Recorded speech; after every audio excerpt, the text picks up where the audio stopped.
आरंभ करिया जगदीश आरंभ करिया आज आपण मान समस्त को आम स्वागत करुचु विजु जनता दल तरफ आम सहित एटी उपस्थित अच्छा भुवनेश्वर मान्यवर विधायक श्रीयुत सुशांत कुमार राउत महोदय एवं पूर्वतन विधायक विजु जनता दलर पुरी जिला सभापति श्रीयुत उमाकांत सामंतराय एवं पूर्वतन विधायक जितु बलवंतराय एवं पिपिलीर पूर्वतन विधायक श्रीयुत रुद्रप्रसाद महारथी आम ये कही रखा चाहूँ वर्तमान नूतन सरकार आसिला परे आज की 11 मास चलिला सारा राज्य रे जो भली भाव में शिशु मान को अपहरण करा जाउची निखोज होउचंती आदिवासी दलित छात्र छात्री मान को जो भली भाव में यौन निर्यातना दिया जाउची हत्या करा जाउची ये वर्तमान प्रत्येक दिन ये राज्यर घटना पलटि जाइए एवं प्रत्येक दिन देखुवे सबु खबर कागज एवं गणमाध्यम शिरोनाम रहुछि शिशु एवं आदिवासी हरिजन अंचल आदिवासी अध्युषित अंचल कौड़ी भाव में निर्यातना दि जाउछि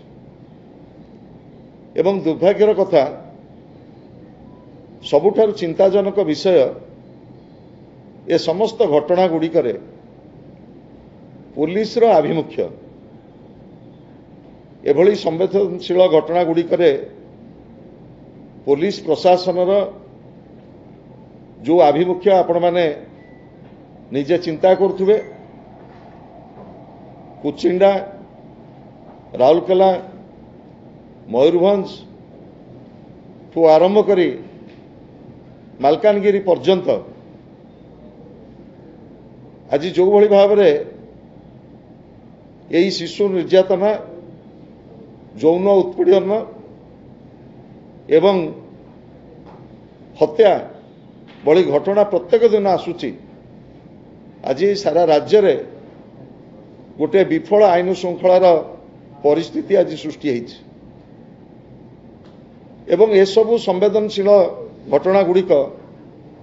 को निर्दिष्ट समय सीमा भितर किभली भाव में दोषी मान को दंड दिया जिवो एवं तदंत करा जिवो सेतिपाई पुलिस रो जो आभिमुख्य ताकू अंत्यत चिंताजनक आपण माने जानिथिबे कुचिंडा रे जेतेबेले घटना घटिला सेतेबेले जनसाधारण जेतेबेले आसिकी प्रतिवाद कले तापरे से केस करागला सेथरे एवं आज राजधानी नाक तले पिपिली निर्वाचन मंडली डेलांग ब्लॉक हाट डेलांगर रतनपुर गाँव रे जो प्रकार लोमहर्षणकारी घटना घटी राजधानी छत्रछाया तले ताकू आमे कड़ा भाषा निंदा करुचु जदियो गला काली पुरी जिला पुलिस अधीक्षक सांबादिक सम्मेलन करी समस्त घटना संपर्क रे विवरणी देइछंती मु एठी कहि रखिବାକୁ चाहे 16 तारिख दिन घटना घटिला 15 तारिख दिन घटना घटिला 15 तारिख दिन घटना घटिला परे एफआईआर दिया गला थाना रे गोटे मिसिंग केस करागला थाना रे एवं 7 दिन धरी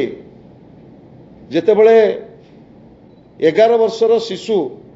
मिलिला नहीं एवं जी शिशुर पिता जहां से माने संदेह करुले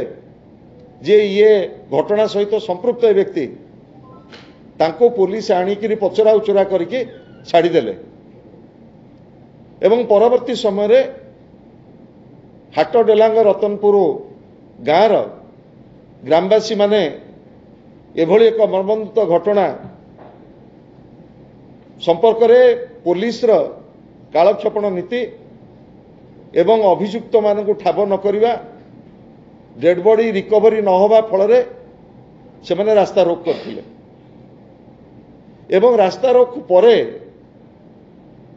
अपराधी की धरागला एवं तार जहाँ सरजमीन तदंत करागला तार रिपोर्ट प्रारंभिक भाव में पुरी जिला आरक्षी अधीक्षक काली गणमाध्यम सार्वजनिक करछन्ति किंतु मोर कहिबार कथा जेतेबेले रतनपुर गाँव निरीह ग्रामवासी माने पुलिस आभिमुख्य एवं तदंतर जो कालक्षेपण नीति से संपर्क में जेतेबेले प्रतिवाद कले सेमानक विरुद्ध रे 46 जनक विरुद्ध रे केस करा जायछि। एठी गणमाध्यम रे आमर आपण मानकु डाकी उद्वेग प्रकाश करिवार कारण हला जे घटनार 7 दिन 8 दिन परे जेतेबेले जनसाधारण चाप देले रास्ता रोक करिवा पई बाहरी आसिले लोक जे काहेकि तदंत हो नाही काहेकि दोषी की धरा जाऊ नाही काहेकि एपर्यंत निखोज छात्र स्वर्गत साहू को काहेकि डेड बॉडी उद्धार करा जाई नाही पुलिस आभिमुख्य एवं तदंतर निरपेक्षता उपरे प्रश्न करी जेतेबेले हाटडेलांग रतनपुर गाँव निरीह ग्रामवासी माने प्रतिवाद कले तांको विरुद्ध रे 46 जनक विरुद्ध रे केस करागला ताको आपण माने विचार करिवे। मोर आपण मानकु निवेदन रहिबो आज हाटडेलांग रे केवल घटना घटिनी तार 2 मास तले पिपिली रे 7 वर्षर झियो को मध्य दुष्कर्म करा जायतिला एवं पुलिस एई जो तदंत प्रक्रिया को आज साधारण जनता पाखे गोटे प्रश्नवाची ठिया। यही अवकाश रे आज